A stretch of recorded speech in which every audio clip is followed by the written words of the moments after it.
నమస్కారం ETV news కి స్వాగతం. ముందుగా ముఖ్యాంశాలు. పింఛన్ల చరిత్రలో సామాజిక విప్లవం తెచ్చిన తెలుగుదేశం. చంద్రబాబు 5 ఏళ్ల పాలనలో 10 రెట్లు పెంపు. అభాగ్యులను దగా చేస్తున్న వైకాపా సర్కార్. వైకాపాపై మితిమీరిన స్వామి భక్తి చూపుతున్న ఏపీసీఎస్. ఎన్నికల్లో జగన్ పార్టీకి లబ్ధి చేకూర్చే చర్యలు. దిగజారి వ్యవహరిస్తున్నారన్న ఆరోపణలు. నేరస్తులను చట్టసభలకు పంపొద్దని షర్మిల విజ్ఞప్తి. హంతకుణ్ణి జగన్ కాపాడుతున్నారని విమర్శ. కడపలో తన గెలుపు ఖాయమని ధీమా.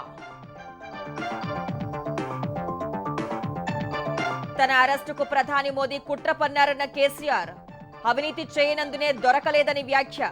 ఢిల్లీ మద్యం కేసులో కవితను ఇరికించారని విమర్శ.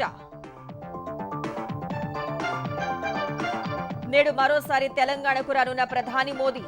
కీలక సమయంలో అప్రమత్తంగా ఉండాలని నేతలకు నడ్డా నిర్దేశం. ప్రారంభమైన 3వ విడత ఎన్నికల పోలింగ్. 11 రాష్ట్రాల్లోని 93 స్థానాలకు ఓటింగ్. బరిలో 1351 మంది అభ్యర్థులు.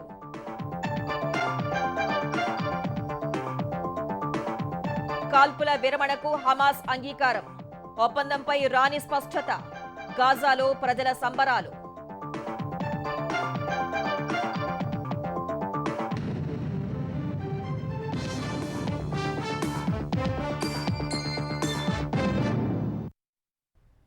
ఆంధ్రప్రదేశ్ రాజకీయం పింఛన్ల చుట్టూ తిరుగుతోంది.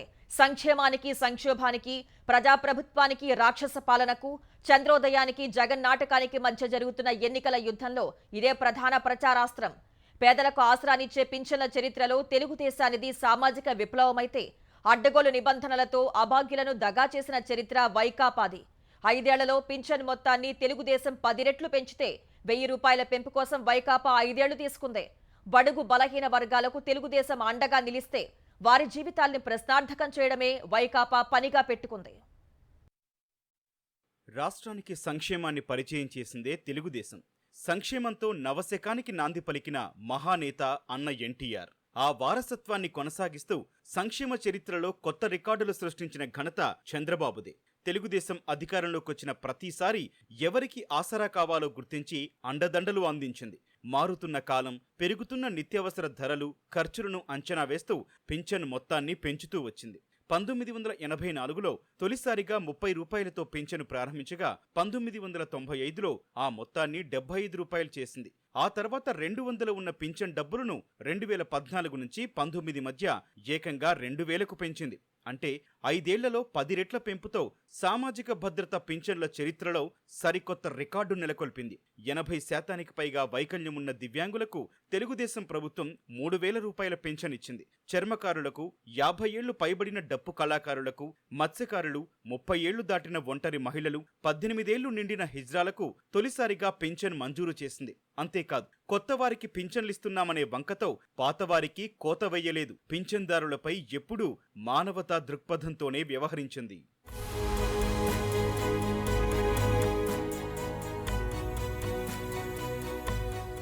గత 5 ఏళ్లలో సీఎం జగన్ పింఛన్దారుల్ని దగా చేశారు. రకరకాల నిబంధనలు, ఆదాయ పరిమితి, వ్యవసాయ భూమి వంటి షరతులతో తొలిదశలోనే చాలా మంది లబ్ధిదారులకు కత్తెర వేశారు. తెలుగుదేశం ప్రభుత్వంలో 2000 ఉన్న పింఛను మొత్తాన్ని 3000కు పెంచేస్తానన్న జగన్ అమలు చేయడానికి 5 ఏళ్ల సమయం తీసుకున్నారు. ఏటా 250 పెంచుతూ ఎన్నికలకు 4 నెలల ముందు ఈ జనవరిలోనే 3000 చేశారు. 250 పెంచిన ప్రతిసారి ఏదో సాకుతో లబ్ధిదారుల సంఖ్యను అడ్డంగా తెగ్గోశారు. వృద్ధులు, దివ్యాంగులు, వితంతువులు, ఒంటరి మహిళలు ఇలా వివిధ కేటగిరీల పింఛన్లు ఒకే ఇంట్లో ఉన్న అందరికీ అండగా నిలిచింది. జగన్ అధికారంలోకి రాగానే ఇలాంటి వారిపై వేటు వేశారు. ఒకే రేషన్ కార్డుపై 2 పింఛన్లు ఉండరాదనే నిబంధన తెచ్చి లబ్ధిదారుల సంఖ్యను తగ్గించారు. 3 నెలలు వరుసగా తీసుకోలేదంటూ నెలకు 5000 పింఛన్ల చొప్పున తొలగించారు. ఏ నెల పింఛన్లు ఆ నెలలోనే తీసుకోవాలని నిబంధన పెట్టారు. వివిధ పనుల కోసం తాత్కాలికంగా వలస వెళ్లి 2-3 నెలలకోసారి తిరిగొచ్చేవారు జగన్ ప్రభుత్వ నిబంధనతో తీవ్రంగా ఇబ్బంది పడ్డారు. వృత్తిరీత్యా ఇతర రాష్ట్రాల్లో నివసిస్తోన్న బిడ్డల వద్ద ఉండే పింఛన్దారులు, అనారోగ్యంతో ఆస్పత్రుల్లో ఉన్నవారు కూడా అల్లాడిపోయారు. వీరికి ఊరటనిచ్చే నిర్ణయాన్ని చంద్రబాబు ప్రకటించారు. 1-2 నెలలు పింఛన్ తీసుకోలేని వారికి 3వ నెలలో పింఛను మొత్తాన్ని ఒకేసారి ఇస్తామని హామీ ఇచ్చారు. దీనిపై పింఛన్దారులు హర్షాతిరేకాలు వ్యక్తం చేస్తున్నారు.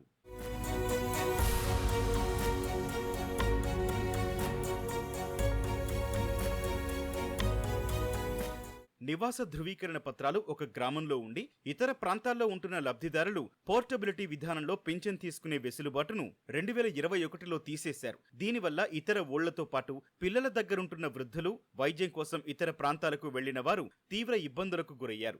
ఒంటరి మహిళలకు, భర్త నుంచి విడిపోయినా వివాహం కాని స్త్రీలకిచ్చే పింఛన్ మంజూరుకు కొత్త నిబంధనలు తెచ్చారు. పట్టణాల్లో 35 ఏళ్లు, గ్రామాల్లో 30 ఏళ్లు దాటిన ఒంటరి మహిళలకు తెలుగుదేశం ప్రభుత్వం పింఛన్ ఇవ్వగా అర్హత వయసును జగన్ సర్కారు మార్చేసింది.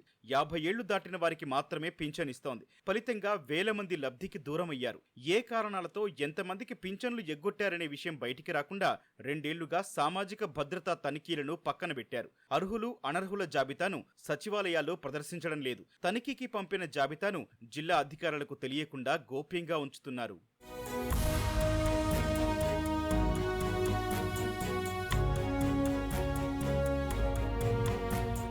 తెలుగుదేశం ప్రభుత్వంలో 53.85 లక్షల మందికి పింఛన్లు అందేవి. పింఛన్ల కోసం నెలకు 1305 కోట్లు వ్యయం చేసేవారు. ఇది వైకాపా ప్రభుత్వం పాలనా పగ్గాలు చేపట్టాక అధికారికంగా చెప్పిన లెక్కే. దీన్ని దాచిపెట్టిన ముఖ్యమంత్రి జగన్ తెలుగుదేశం 30 లక్షల మందికి మాత్రమే పింఛన్లు ఇచ్చేదని అసత్యాలు వల్లెవేస్తున్నారు. అభయహస్తం పింఛన్లు, కళాకారులు, బ్రాహ్మణులు, సైనిక సంక్షేమ పింఛన్లు, అమరావతిలో భూముల్లేని పేదల పింఛన్లను గత ప్రభుత్వం సామాజిక భద్రతా పింఛన్ల కింద చూపలేదు. ఇవి కాకుండానే అప్పట్లో 53.83 లక్షల మందికి ఇస్తే జగన్ అధికారంలోకి వచ్చాక వీటిని కూడా సామాజిక భద్రతా పింఛన్ల కిందకే మార్చేశారు. నెలకు 65.95 లక్షల మందికి పింఛన్లు ఇస్తున్నామంటూ గొప్పలు చెబుతున్నారు. ఈ 5 ఏళ్లలో రకరకాల సాకులతో లక్షలాది మంది పింఛన్లు తొలగించారు. కులవృత్తి పింఛన్దారులపై జగన్ కక్షగట్టారు. జనవరిలో కొత్త పింఛన్ల మంజూరులో కల్లుగీత కార్మికులు, మత్స్యకారులు, చేనేతలు, డప్పు కళాకారులు, చర్మకారుల దరఖాస్తులన్నీ పక్కన పెట్టారు. చేనేత సంఘాల్లో ఉన్నవారు నెలకు 15 రోజుల చొప్పున ఏడాది పాటు చేనేత వృత్తిలో ఉన్నట్లు ఆధారాలు సమర్పించాలంటూ కొత్త నిబంధన తెచ్చారు. మాస్టర్ వీవర్ దగ్గర కూలీకి పనిచేస్తుంటే అక్కడ చెల్లించిన నెలవారీ కూలీ డబ్బులు 2 ఏళ్ల పాటు కార్మికుడి బ్యాంకు ఖాతాకు ఆన్లైన్ ద్వారా బదిలీ అయినట్టు ఆధారాలు చూపించాలన్నారు. 2 ఏళ్ల పాటు మాస్టర్ వీవర్ దగ్గరే పనిచేస్తున్నట్టు ధృవీకరణ కూడా ఇవ్వాలన్నారు. సొంత మగ్గన్నేసే కార్మికులైతే జాతీయ చేనేత అభివృద్ధి సంస్థ లేదా ప్రైవేటు వ్యాపారి నుంచి 2 ఏళ్ల పాటు కొనుగోలు చేసిన ముడి సరుకుకి జీఎస్టీ చెల్లింపులివ్వాలని నిబంధన పెట్టారు. దీనివల్ల ఒక్క నేత కార్మికుడికి పింఛను మంజూరు కాదని కలెక్టర్లు స్పష్టంగా చెప్పినా జగన్ చెవికెక్కించుకోలేదు.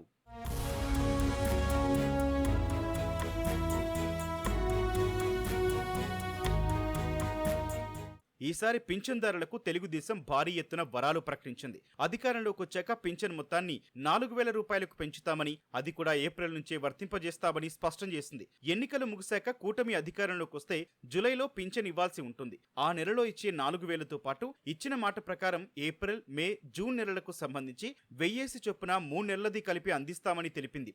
అంటే జూలైలో ఒక్కొక్కరికి 7000 చొప్పున అందనుంది. ఇక దివ్యాంగులకు 6000, బీసీలకు 50 ఏళ్లకే పింఛన్ ఇస్తామని స్పష్టం చేసింది. పింఛన్ మొత్తాన్ని వాలంటీర్లతో ఇళ్ల వద్దకే తెచ్చిస్తామని వెల్లడించింది. ఈ నిర్ణయాలన్నీ ఎన్నికల్లో గేమ్ చేంజర్ కాబోతున్నాయి.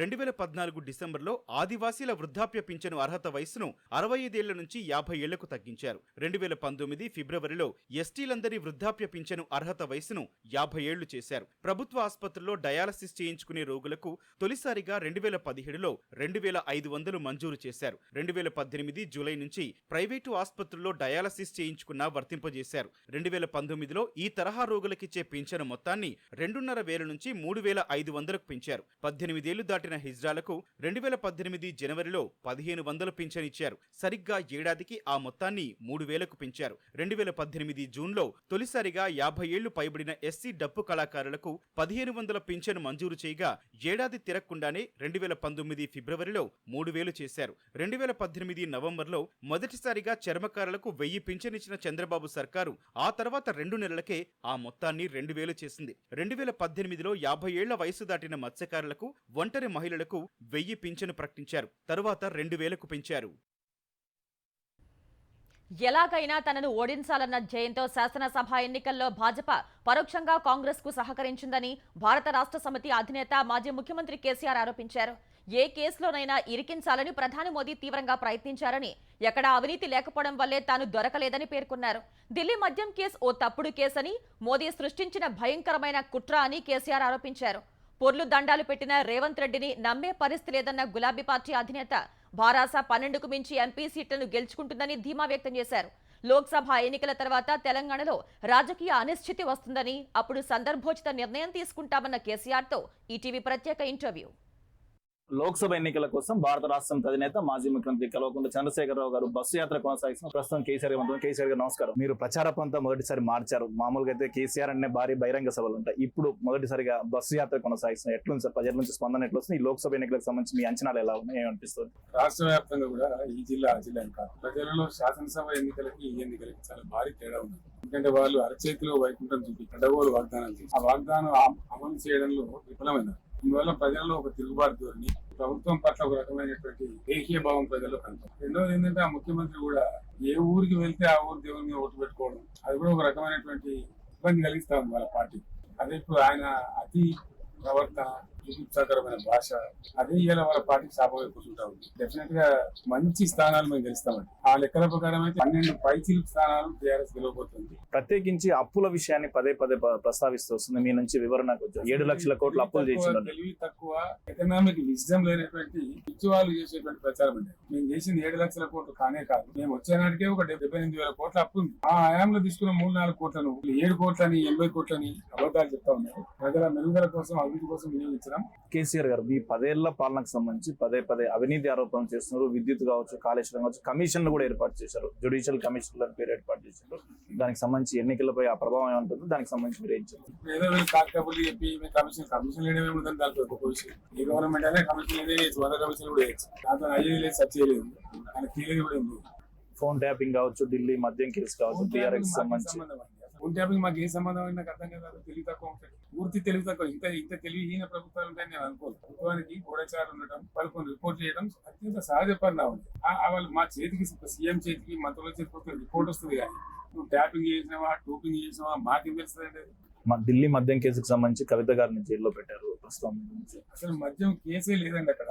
నరేంద్ర మోడీ సృష్టించిన భయంకరమైన కుట్ర. కంటిలో నలుసులాగా ఆయన లొంగకుండా ఉన్న వ్యక్తులలో ఒక 3-4 వ్యక్తులు ఉన్నటువంటి భారతదేశం. నేను ఒక వ్యక్తిని, అరవింద్ కేజ్రీవాల్ ఒకడు, హేమంత్ సోరెన్ ఒకడు, వాళ్ళందరినీ తీసుకెళ్లి జైల్లో పెడతాం. నా మీద కూడా నేను చాలా ప్రయత్నాలు చేసింది నరేంద్ర మోడీ. తక్కువ ప్రయత్నాలు నేను చేయలేదు. నన్ను కూడా దానికి నిరికిద్దామనే ప్రయత్నం చేయబోయింది. కానీ మా మీద ఎక్కడ అవినీతి లేదు కాబట్టి మేము ఎక్కడ దొరకలేదానికి. అనవసరంగా ఢిల్లీ రాష్ట్రం యొక్క మద్యం పాలసీని ఓ కుంభకోణం సృష్టించి దాంతో అనవసరంగా కవిత నిర్మించే ప్రయత్నం చేశారు తప్ప అది నరేంద్ర మోడీ యొక్క వికృత రూపానికి ప్రతిరూపం అండి ఢిల్లీ మద్యం కేసు. లోక్సభ ఎన్నికల అనంతరం ఈ పరిస్థితులు కావచ్చు, ఇవన్నీ రాష్ట్ర రాజకీయాలపై ఎటువంటి మార్పులు చూపించవచ్చు? మీ భారత రాష్ట్ర సమితి పాత్ర ఎలా ఉండబోతుంది? ఆర్ఎస్ఎస్, బీజేపీ మా మీద కక్ష కట్టి మొన్న ఎన్నికల్లో కూడా వాళ్ళు పరోక్షంగా కాంగ్రెస్ సపోర్ట్ చేస్తారు. బీజేపీ మాకు తెలుసా విషయం. నిరోధించలేము కేసీఆర్, మన ఇద్దరు ఒకటే తప్ప ఓడించలేము అనేటువంటి నిర్ణయానికి వచ్చి చాలా చోట్ల కుమ్మక్కైనారు. అంతకుముందు ఉప ఎన్నికల్లో కూడా కుమ్మక్కైనారు. ఇవన్నీ కూడా కళ్ళకు కనపడతా ఉంది. ఈ ప్రభుత్వాన్ని ఉండనీయరు వాళ్ళు, ఎన్ని చేస్తారు. అందులో నుంచి కాంగ్రెస్ వాళ్ళు ఇప్పటికే మరి చాలా మంది మా వాళ్ళతో మాట్లాడుతున్నారు. అట్లాంటి పరిస్థితి వస్తే అన్న మేము కూడా రెడీ ఉన్నాం, అంత మనం కలిసి ప్రభుత్వాన్ని ఏర్పడేద్దాం మాటలు కూడా మాట్లాడుతున్నాం. పార్లమెంట్ ఎన్నికల తర్వాత మీరు చెప్పినట్టుగా డెఫినెట్ గా ఈ రాష్ట్రంలో రాజకీయ అనిశ్చితి రాబోతుంది. లోక్సభ ఎన్నికల తర్వాత అదే 400 సీట్లను బీజేపీ అంటారు. 400 పైగా వస్తాయి. మేము దేశాన్ని మొత్తం నిర్దిష్టంగా మాకు అనుకున్న సమాచారం మేరకండి మహారాష్ట్ర, బీహార్, బెంగాల్ దగ్గర బీజేపీ తుడిచిపెట్టుకుపోయే పరిస్థితి ఉంది. మన దాకా కర్ణాటక ఏదో వస్తారనుకున్నారు కానీ ఆ ప్రజ్వల్ కుంభకోణం వల్ల భయంకరంగా దెబ్బతిన్నారు వాళ్ళు. కాబట్టి దక్షిణ భారతదేశంలో ఆల్మోస్ట్ 10-12 సీట్లు వస్తాయి. మొత్తం ఎంటైర్ సౌత్ ఇండియా కానీ వాళ్ళు కేరళ 0, తమిళనాడు 0, ఆంధ్రప్రదేశ్ 0, ఇక్కడ తెలంగాణ 0 డ్రైవ్ చేసేటువంటి కూటమే ఇక్కడ అధికారంలో రాబోతా ఉంది. తప్పకుండా నా మాట నిజమవుతుంది చూడండి. రెండవది సంకీర్ణం రాబోతా ఉందని సంకేతాలు బలంగా వస్తుంది. ఆ టైంలో మనం ఒక 13-14 ఎంపీలు కనుక బీఆర్ఎస్ గెలిస్తుంది, తెలంగాణ తరఫున బీఆర్ఎస్ వాయిస్ బలంగా పోతే కనుక తెలంగాణకు బ్రహ్మాండమైన మెజార్టీ ఇవ్వండి ప్రజలు. థ్యాంక్ యూ కేసీఆర్ గారు. ఇది లోక్సభ ఎన్నికలకు సంబంధించి ఖచ్చితంగా లోక్సభ ఎన్నికల్లో అనూహ్య పరిణామాలు వస్తాయని భారత రాష్ట్రం అత్యంత క్రియాశీలక పాత్ర పోషించబోతున్న కేసీఆర్ గారు విశ్వాసం వ్యక్తం చేస్తున్నారు. కేసీఆర్ బస్సు యాత్ర నుంచి కెమెరామెన్ రమేష్ తో రఘువర్ధన్ రెడ్డి, ఈటీవీ న్యూస్. 10 ఏళ్లు సీఎంగా పనిచేసిన కేసీఆర్ మాట్లాడే భాషను సరిచేసుకుంటే బాగుంటుందని తెలంగాణ ఉప ముఖ్యమంత్రి భట్టి విక్రమార్క హితవు పలికారు. ఖమ్మం జిల్లా బోనకల్లులో కార్నర్ మీటింగ్ లో పాల్గొన్న ఆయన తెలంగాణలో భారాస ఒక్క సీట్ కూడా గెలిచే పరిస్థితి లేదన్నారు. గత 10 ఏళ్లలో భారాస ఏనాడైనా ఉద్యోగులకు మొదటి వారంలో జీతాలు చెల్లించిందా అని ప్రశ్నించారు. రాష్ట్రానికి ముఖ్యమంత్రిగా చేసే 10 సంవత్సరాలు ఉన్నారు కదా, ప్రధాన ప్రతిపక్ష నాయకుడిగా ప్రభుత్వానికి సంబంధించిన మంత్రులతో మాట్లాడేటప్పుడు అదేనా నీ భాష నేర్చుకో. ఇంకా కూడా ప్రధానమంత్రి నరేంద్ర మోదీ ఇవాళ తెలంగాణకు రానున్నారు. లోక్సభ ఎన్నికల ప్రచారం నిమిత్తం రాత్రి 8 గంటలకు ప్రత్యేక విమానంలో బేగంపేట విమానాశ్రయానికి చేరుకోనున్నారు. బేగంపేట విమానాశ్రయం నుంచి నేరుగా రాజ్భవన్ కు చేరుకుని రాత్రి అక్కడే బస చేస్తారు. రేపు ఉదయం హెలికాప్టర్లో రాజన్న సిరిసిల్ల జిల్లా వేములవాడకు ప్రధాని వెళ్తారు. వేములవాడలో కరీంనగర్ లోక్సభ అభ్యర్థి బండి సంజయ్ కి మద్దతుగా నిర్వహించే బహిరంగ సభలో ప్రధాని పాల్గొననున్నారు. తర్వాత వరంగల్ భాజపా లోక్సభ అభ్యర్థి ఆరూరి రమేష్ కు మద్దతుగా నిర్వహించే సభలో ప్రధాని పాల్గొంటారు. అనంతరం బేగంపేట విమానాశ్రయానికి చేరుకుని తిరుగు ప్రయాణం కానున్నారు. ప్రధాని సభల్ని భాజపా రాష్ట్ర నాయకత్వం ప్రతిష్టాత్మకంగా తీసుకుంది. ఇప్పటికే ఈ సభలకు సంబంధించి ఏర్పాట్లు పూర్తి కాగా జన సమీకరణ పైన ప్రత్యేకంగా దృష్టి కేంద్రీకరించారు. లోక్సభ ఎన్నికల్లో పార్టీకి ఎంతో సానుకూల వాతావరణం ఉందన్న భాజపా జాతీయ అధ్యక్షుడు జేపీ నడ్డా కీలక సమయంలో అప్రమత్తంగా ఉండాలని పార్టీ నేతలకు సూచించారు. భాజపా ప్రచార అంశాలను మరింత విస్తృతంగా ప్రజల్లోకి తీసుకువెళ్లాలని సూచించారు. ప్రచారానికి మరో 5 రోజులే ఉన్నందున బూత్ స్థాయి కార్యకర్తలు మరోసారి ఓటర్లను చేరుకునే కార్యాచరణ అమలు చేయాలని నడ్డా నిర్దేశించారు. సభలు సమావేశాలు కొనసాగిస్తూనే ప్రజలు నేరుగా కలిసే కార్యక్రమాన్ని బూత్ స్థాయి కమిటీలు సమర్థంగా అమలు చేయాలని సూచించారు. లోక్సభ స్థానాల వారీగా పరిస్థితిని సమీక్షించుకుని గెలుపు లక్ష్యం చేరాలని నిర్దేశించారు. హైదరాబాద్ లో భాజపా రాష్ట్ర ముఖ్య నేతలతో సమావేశమైన జేపీ నడ్డా ప్రచారం, లోక్సభ నియోజకవర్గాల వారీగా తాజా పరిస్థితిని సమీక్షించారు. ప్రచార కార్యక్రమాలపై చర్చించారు.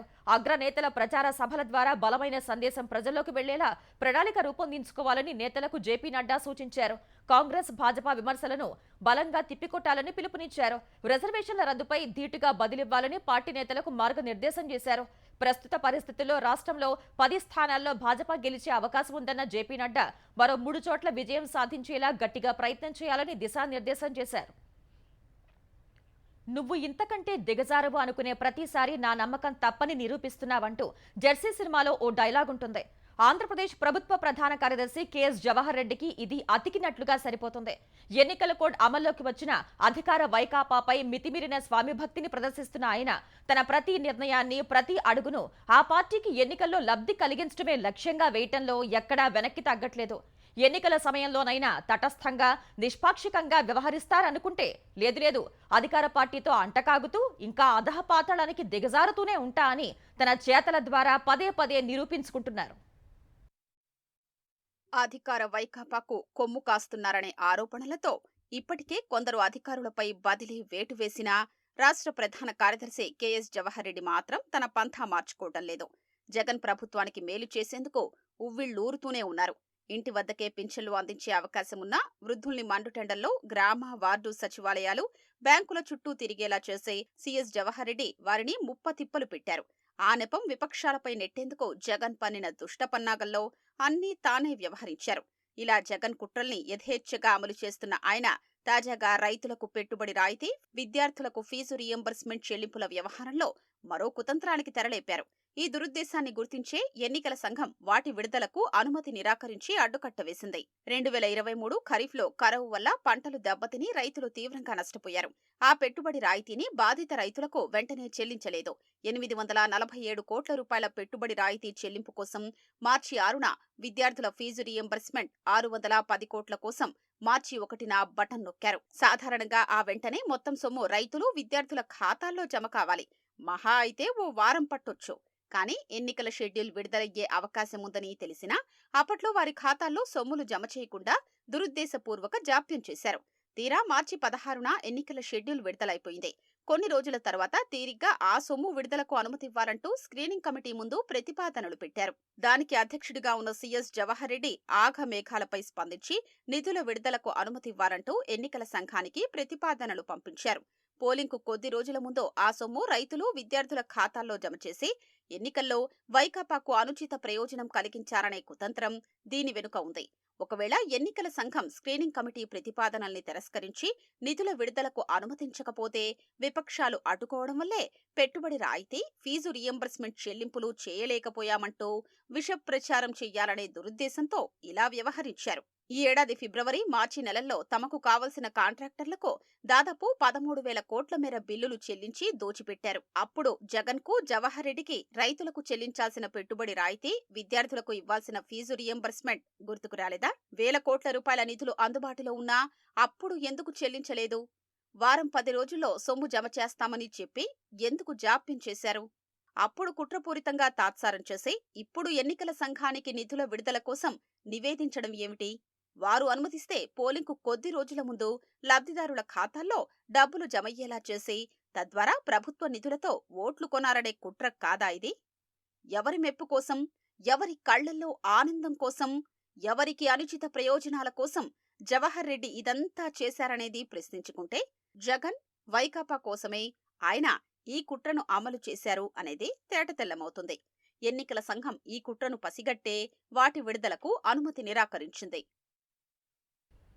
కడప రాజకీయాలను దేశమంతా చూస్తోందని, వివేకా హత్య కేసు నిందితుడికి మళ్లీ పట్టం కట్టబోరని ఏపీసీసీ అధ్యక్షురాలు, కడప ఎంపీ అభ్యర్థి వైఎస్ షర్మిలారెడ్డి అన్నారు.